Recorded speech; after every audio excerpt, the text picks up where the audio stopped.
आप बीती कहानी मुंशी प्रेमचंद। प्रायः अधिकांश साहित्य सेवियों के जीवन में एक ऐसा समय आता है जब पाठकगण उनके पास श्रद्धापूर्ण पत्र भेजने लगते हैं। कोई उनकी रचना शैली की प्रशंसा करता है, कोई उनके सद्विचारों पर मुग्ध हो जाता है। लेखक को भी कुछ दिनों से यह सौभाग्य प्राप्त है। ऐसे पत्रों को पढ़कर उसका हृदय कितना गदगद हो जाता है, इसे किसी साहित्य सेवी ही से पूछना चाहिए। अपने फटे कंबल पर बैठा हुआ वह गर्व और आत्मगौरव की लहरों में डूब जाता है। भूल जाता है कि रात को गीली लकड़ी से भोजन पकाने के कारण सिर में कितना दर्द हो रहा था, खटमलों और मच्छरों ने रात भर कैसे नींद हराम कर दी थी। मैं भी कुछ हूँ, यह अहंकार उसे एक क्षण के लिए उन्मत्त बना देता है। पिछले साल सावन के महीने में मुझे एक ऐसा ही पत्र मिला। उसमें मेरी क्षुद्र रचनाओं की दिल खोलकर दाद दी गई थी। पत्र प्रेषक महोदय स्वयं एक अच्छे कवि थे। मैं उनकी कविताएं पत्रिकाओं में अक्सर देखा करता था। ये पत्र पढ़कर फूला न समाया। उसी वक्त जवाब लिखने बैठा। उस तरंग में जो कुछ लिख गया इस समय याद नहीं।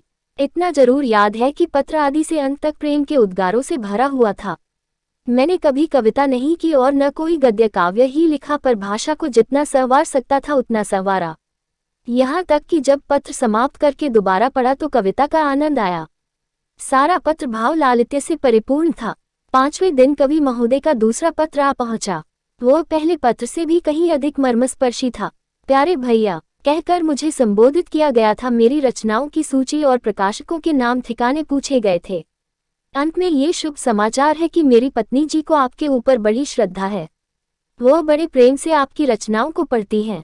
वही पूछ रही है कि आपका विवाह कहाँ हुआ है, आपकी संतानें कितनी हैं तथा आपका कोई फोटो भी है हो तो कृपया भेज दीजिए। मेरी जन्मभूमि और वंशावली का पता भी पूछा गया था। इस पत्र विशेषतः उसके अंतिम समाचार ने मुझे पुलकित कर दिया। ये पहला ही अवसर था कि मुझे किसी महिला के मुख से, चाहे वह प्रतिनिधि द्वारा ही क्यों न हो, अपनी प्रशंसा सुनने का सौभाग्य प्राप्त हुआ।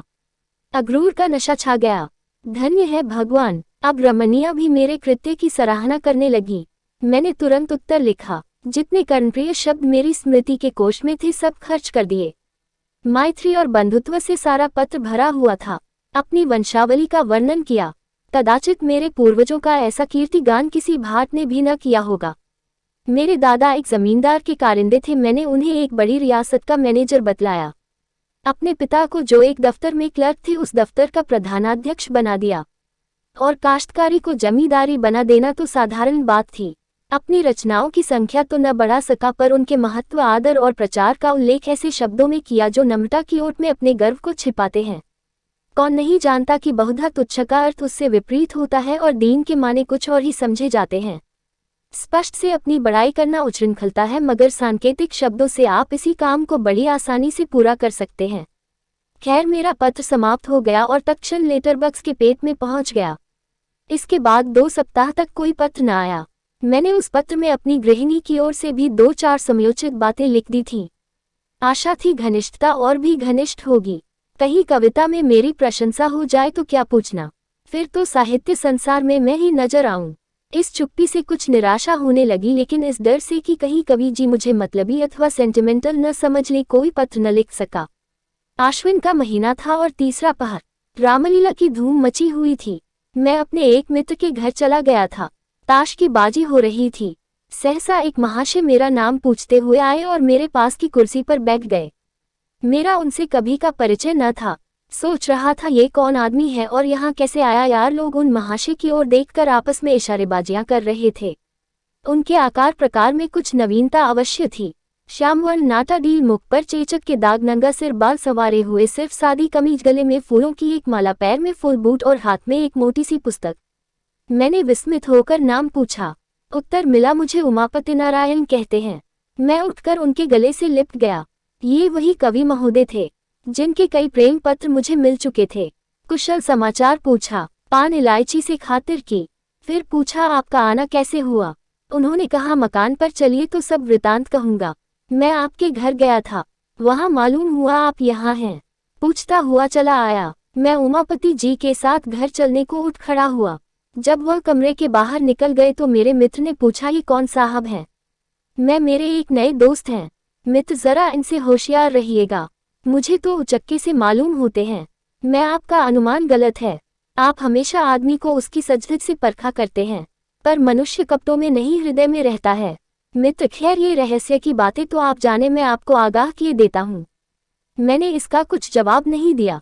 उमापति जी के साथ घर पर आया, बाजार से भोजन मंगवाया, फिर बातें होने लगी। उन्होंने मुझे अपनी कई कविताएं सुनाई। स्वर बहुत सरस और मधुर था। कविताएं तो मेरी समझ में खाक न आई, पर मैंने तारीफों के पुल बांध दिए। झूम झूम कर वाह वाह करने लगा, जैसे मुझसे बढ़कर कोई काव्य रसिक संसार में न होगा। संध्या को हम रामलीला देखने गए। लौटकर उन्हें फिर भोजन कराया। अब उन्होंने अपना वृतांत सुनाना शुरू किया। इस समय वह अपनी पत्नी को लेने के लिए कानपुर जा रहे हैं। उसका मकान कानपुर ही में है। उनका विचार है कि एक मासिक पत्रिका निकालें। उनकी कविताओं के लिए एक प्रकाशक 1000 रु देता है, पर उनकी इच्छा तो यह है कि उन्हें पहले पत्रिका में क्रमशः निकालकर फिर अपनी ही लागत से पुस्तकाकार छपवाएं। कानपुर में उनकी जमींदारी भी है, पर वह साहित्यिक जीवन व्यतीत करना चाहते हैं। जमींदारी से उन्हें घृणा है। उनकी स्त्री एक कन्या विद्यालय में प्रधानाध्यापिका है। आधी रात तक बातें होती रहीं। अब उनमें से अधिकांश याद नहीं है। हाँ, इतना याद है कि हम दोनों ने मिलकर अपने भावी जीवन का एक कार्यक्रम तैयार कर लिया था। मैं अपने भाग्य को सराहता था कि भगवान ने बैठे बैठाए ऐसा सच्चा मित्र भेज दिया। आधी रात बीत गई तो सोए। उन्हें दूसरे दिन 8 बजे की गाड़ी से जाना था। मैं जब सोकर उठा तब 7 बज चुके थे। उमापति जी हाथ मुंह धोए तैयार बैठे थे। बोले, अब आज्ञा दीजिए, लौटते समय इधर ही से जाऊंगा। इस समय आपको कुछ कष्ट दे रहा हूँ, क्षमा कीजिएगा। मैं कल चला तो प्रातःकाल के 4 बजे थे। 2 बजे रात से पड़ा जाग रहा था कि कहीं नींद ना आ जाए, बल्कि यूँ समझिए कि सारी रात जागना पड़ा, क्योंकि चलने की चिंता लगी हुई थी। गाड़ी में बैठा तो झपकियां आने लगी। कोट उतार कर रख दिया और लेट गया, तुरंत नींद आ गई। मुगल सराय में नींद खुली, कोट गायब। नीचे ऊपर चारों तरफ देखा, कहीं पता नहीं। समझ गया किसी महाशय ने उड़ा दिया। सोने की सजा मिल गई। कोट में 50 रु खर्च के लिए रखे थे, वे भी उसके साथ उड़ गए। आप मुझे 50 रु दें, पत्नी को मैके से लाना है, कुछ कपड़े वगैरह ले जाने पड़ेंगे। फिर ससुराल में सैकड़ों तरह के नेक जोग लगने हैं। कदम कदम पर रुपए खर्च होते हैं। न खर्च कीजिए तो हंसी हो। मैं इधर से लौटूंगा तो देता जाऊंगा। मैं बड़े संकोच में पड़ गया। एक बार पहले भी धोखा खा चुका था। तुरंत भ्रम हुआ कहीं अब की फिर वही दशा न हो, लेकिन शीघ्र ही मन के इस अविश्वास पर लज्जित हुआ। संसार में सभी मनुष्य एक से नहीं होते। ये बेचारे इतने सज्जन हैं, इस समय संकट में पड़ गए हैं और मिथ्या संदेह में पड़ा हुआ हूँ। घर में आकर पत्नी से कहा, तुम्हारे पास कुछ रुपये तो नहीं हैं? स्त्री, क्या करोगे? मैं मेरे मित्र जो कल आए हैं उनके रुपये किसी ने गाड़ी में चुरा लिए। उन्हें बीवी को विदा कराने ससुराल जाना है, लौटती बार देते जाएंगे। पत्नी ने व्यंग्य करके कहा, तुम्हारे यहाँ जितने मित्र आते हैं सब तुम्हें ठगने ही आते हैं, सभी संकट में पड़े रहते हैं। मेरे पास रुपये नहीं हैं।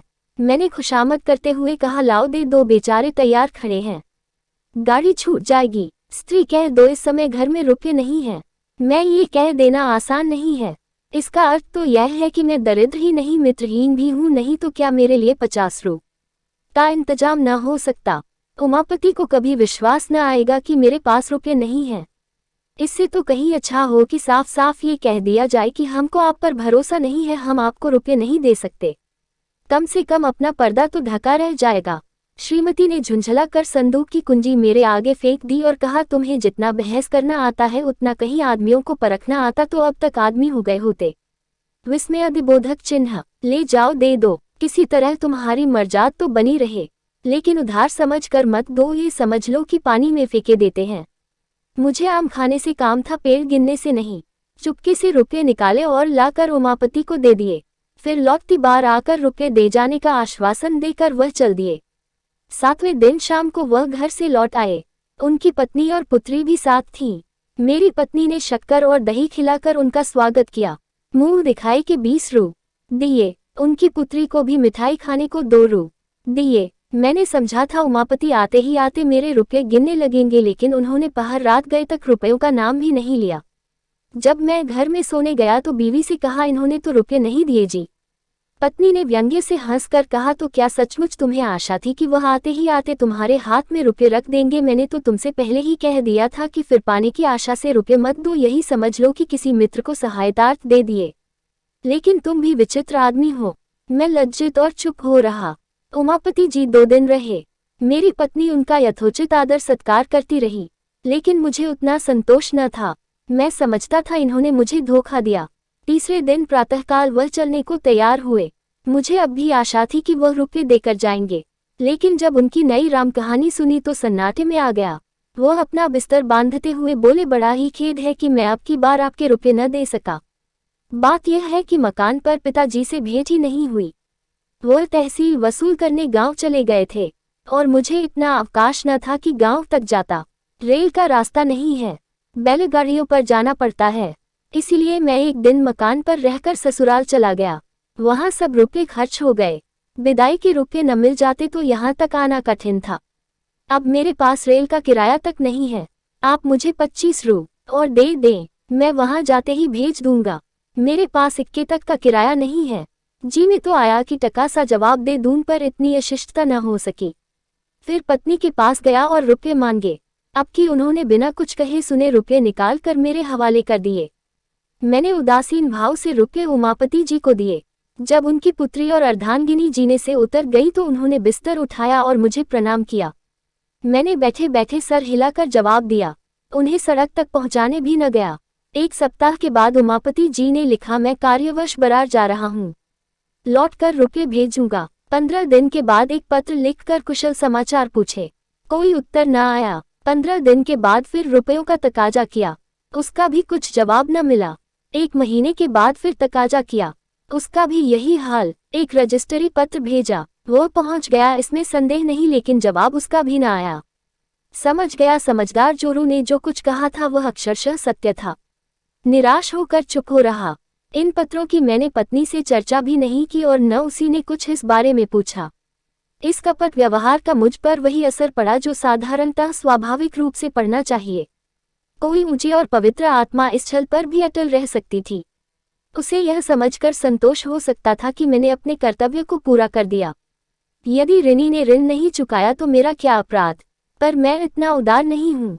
यहाँ तो महीनों सिर खपाता हूँ, कलम घिसता हूँ, तब जाकर नगनारायण के दर्शन होते हैं। इसी महीने की बात है, मेरे यंत्रालय में एक नया कंपोजिटर बिहार प्रांत से आया। काम में चतुर जान पड़ता था। मैंने उसे 15 रू मासिक पर नौकर रख लिया। पहले किसी अंग्रेजी स्कूल में पढ़ता था, असहयोग के कारण पढ़ना छोड़ बैठा था। घर वालों ने किसी प्रकार की सहायता देने से इनकार किया। विवश होकर उसने जीविका के लिए यह पेशा अख्तियार कर लिया। कोई 17-18 वर्ष की उम्र थी। स्वभाव में गंभीरता थी, बातचीत बहुत सलीके से करता था। यहाँ आने के तीसरे दिन बुखार आने लगा। 2-4 दिन तो ज्यों त्यों करके काटे, लेकिन जब बुखार न छूटा तो घबरा गया। घर की याद आई और कुछ न सही घरवाले क्या दवा दर्पण भी न करेंगे। मेरे पास आकर बोला, महाशय मैं बीमार हो गया हूँ, आप कुछ रुपये दे दे तो घर चला जाऊं। वहां जाते ही रुपयों का प्रबंध करके भेज दूंगा। वह वास्तव में बीमार था। मैं उससे भली भांति परिचित था। ये भी जानता था कि यहाँ रहकर वह कभी स्वास्थ्य लाभ नहीं कर सकता। उसे सचमुच सहायता की जरूरत थी, पर मुझे शंका हुई कि कहीं ये भी रुपये हजम न कर जाए। जब एक विचारशील सुयोग्य विद्वान पुरुष धोखा दे सकता है तो ऐसे अर्धशिक्षित नवयुवक से कैसे यह आशा की जाए कि वह अपने वचन का पालन करेगा। मैं कई मिनट तक घोर संकट में पड़ा रहा। अंत में बोला, भाई मुझे तुम्हारी दशा पर बहुत दैख है, मगर मैं इस समय कुछ न कर सकूंगा। बिल्कुल खाली हाथ हूँ, खेद है। यह कोरा जवाब सुनकर उसकी आंखों से आंसू गिरने लगे।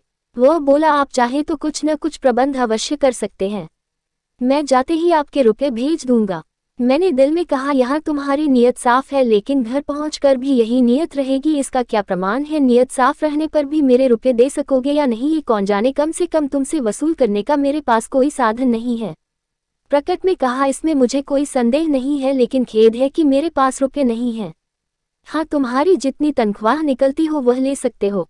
उसने कुछ जवाब नहीं दिया, किन कर्तव्य विमूढ़ की तरह एक बार आकाश की ओर देखा और चला गया।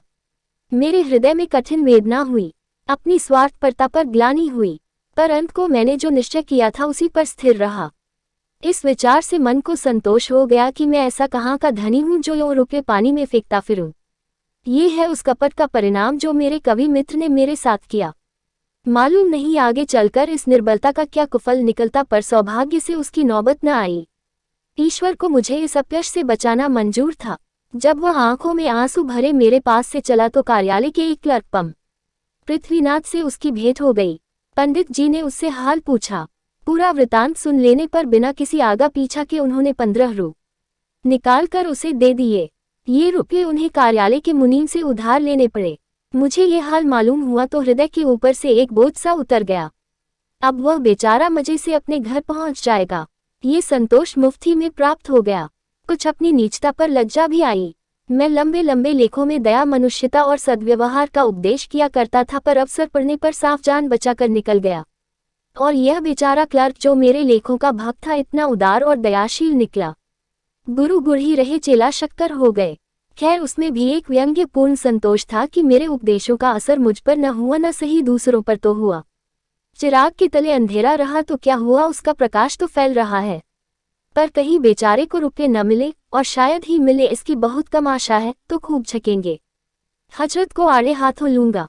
किंतु मेरी यह अभिलाषा न पूरी हुई। 5वें दिन रुपये आ गए। ऐसी और आंखें खोल देने वाली यातना मुझे और कभी नहीं मिली थी। खैरियत यही थी कि मैंने इस घटना की चर्चा स्त्री से नहीं की थी, नहीं तो मुझे घर में रहना भी मुश्किल हो जाता। उपर्युक्त वृतांत लिखकर मैंने एक पत्रिका में भेज दिया। मेरा उद्देश्य केवल यह था कि जनता के सामने कपट व्यवहार के कुपरिणाम का एक दृश्य रखूं। मुझे स्वप्न में भी आशा न थी कोई प्रत्यक्ष फल निकलेगा। इसी से जब चौथे दिन अनायास मेरे पास 75 रु का मनियादा पहुंचा तो मेरे आनंद की सीमा न रही। प्रेषक वही महाशय थे, उमापति। कूपन पर केवल क्षमा लिखा हुआ था। मैंने रुपये ले जाकर पत्नी के हाथों में रख दिए और कूपन दिखलाया। उसने अनमने भाव से कहा, इन्हें ले जाकर यत्न से अपने संदूक में रखो। तुम ऐसे लोभी प्रकृति के मनुष्य हो, यह मुझे आज ज्ञात हुआ। थोड़े से रुपयों के लिए किसी के पीछे पंजे झाड़कर पड़ जाना सज्जनता नहीं है। जब कोई शिक्षित और विनयशील मनुष्य अपने वचन का पालन न करे तो यही समझना चाहिए कि वह विवश है। विवश मनुष्य को बार बार तकाजों से लज्जित करना भलमनसी नहीं है। कोई मनुष्य जिसका सर्वथा नैतिक पतन नहीं हो गया है, यथाशक्ति किसी को धोखा नहीं देता। इन रुपयों को मैं तब तक अपने पास नहीं रखूंगी जब तक उमापति का कोई पत्र नहीं आ जाएगा कि क्यों रुपये भेजने में इतना विलंब हुआ। पर इस समय मैं ऐसी उदार बातें सुनने को तैयार न था। डूबा हुआ धन मिल गया, इसकी खुशी से फूला नहीं समाता था।